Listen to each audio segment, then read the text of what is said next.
Hello everyone! Welcome back to my channel. If you have been following me or watching my previous videos, then you'll find me traveling around Europe, shopping in Paris, Milan, and Rome.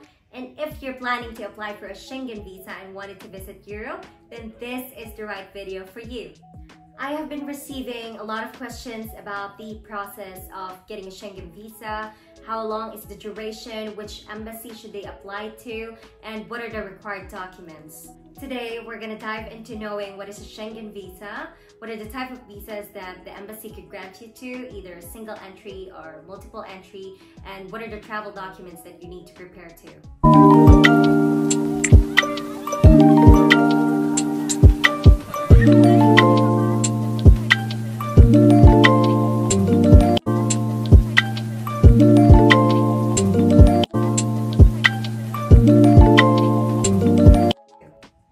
First, what is a Schengen visa? Schengen is the most common visa in Europe. It allows you to travel within 27 European countries within a specific time frame.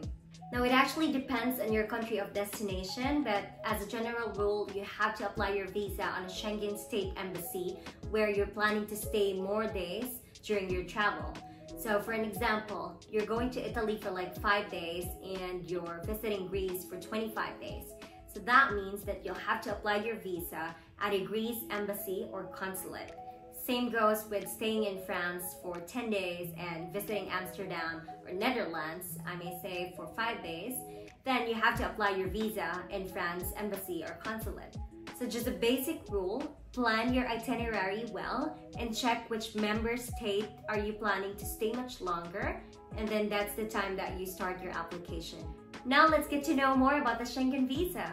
To be honest with you guys, you can enjoy the most out of it if you have a Schengen visa. Imagine traveling around 27 countries in the European area without hassle. I've been traveling around Europe every now and then. I'm based here in United Arab Emirates, and every time I go on vacation, I visit Europe.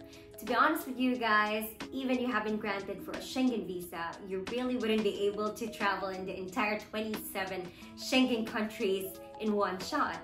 So, if you're lucky enough to be granted for a multiple entry visa or long stay, then you'll be able to come and go and visit other countries. That goes to the second question. What is the difference of a single entry visa and a multiple entry visa? With a single entry visa, you can actually enter the Schengen area only once. And if you have been granted, this is indicated on the visa sticker under the heading Number of Entries, and it states 1. Meanwhile, multiple entry visa allows you to come and go for 2 or several entries during the validity of your visa. And if granted, this will also be indicated on the visa sticker in your passport. What are your chances in getting a multiple entry visa? Usually, this is being granted to those passionate travelers who's coming in and out of European countries, who always travels and has good history. The consulate or the embassy could actually see that, and you have to provide sufficient documents. Sounds easy? Yes. But you actually have to provide the embassy or the consulate sufficient documents to prove that you can support yourself during your stay, such as providing bank statements, payslip, certificate of employment, and also some documents to prove that you're going back to your home country. Another thing is that in case that you're applying for a multiple entry visa and you're requesting for it, you might want to write a cover letter stating your reasons why in order for them to grant you a multiple entry visa. It is important to know that each Schengen State Embassy has different required documents. They have specific checklists that you have to follow to, photo-wise and documentation-wise, so you actually have to be thorough on that and check it on their website, or you can also check it on their travel partner's website. So I personally, I've been applying with VFS every time I travel. I'm going to show it to you right now, so you just have to decide which Schengen State Embassy do you want to apply to and just go to VFS website. Let me show it to you right now. First, go to VFS Global website and choose the Schengen Member State Embassy that you wish to apply for. Let's say you're applying through the Italian Embassy in Dubai. They have 4 steps for you to complete your application. First is to apply for a visa. You have to check which visa type you want to apply for and the documents required. Second is to book an appointment. Third is to find a center. And fourth is to submit your visa application and documents required from your preferred location. Now let's start your application. Here's a step-by-step guide to walk you through the process in finding the right visa for you. First, you have to identify your visa type, begin your application, book your appointment, and then pay your fees. First step is identifying your visa type and check whether you're eligible to apply for it. Once again, double check on the top of the screen if you're on the right country in the Schengen member state that you're applying for. Now, it is vital to choose the correct visa type for you to know and see the important information on visa fees, document required, forms, and photo specifications. So now we'll choose tourist visa. In this page, it's going to show us the visa fees, documents required, photo specifications, how long is the processing, and also the application form. This is what I was talking about earlier, that each member state has its own tourist visa checklist that you have to follow. Now, this is the checklist for the Consulate General of Italian Embassy in Dubai. It is very important that you follow all the documents required in this checklist for you to be successful in your application. And the application must be submitted at least 15 days before the intended travel date. Usually, this is actually 15 calendar days, so you need to have an allowance when you're submitting or booking your appointment.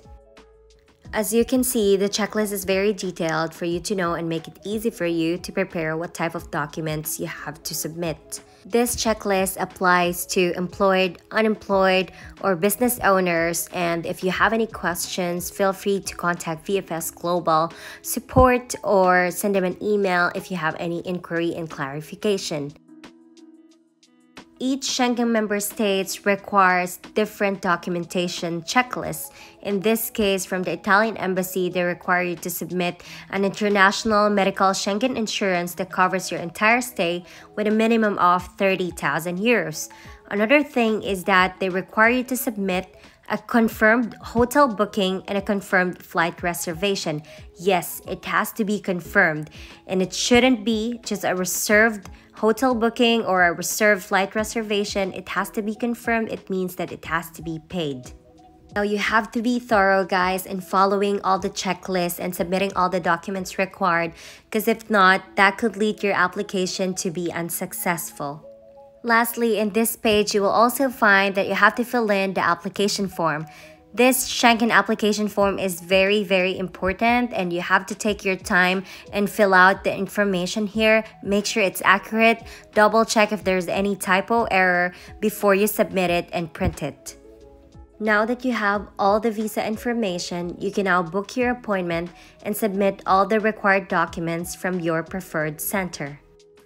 One last thing that I can advise you guys, if you really wanted to visit Europe, go ahead, dream big, travel, go and see it by yourself, and it's really, really amazing. It's such an amazing experience to see different places in Europe, and believe me guys, that's one for the books.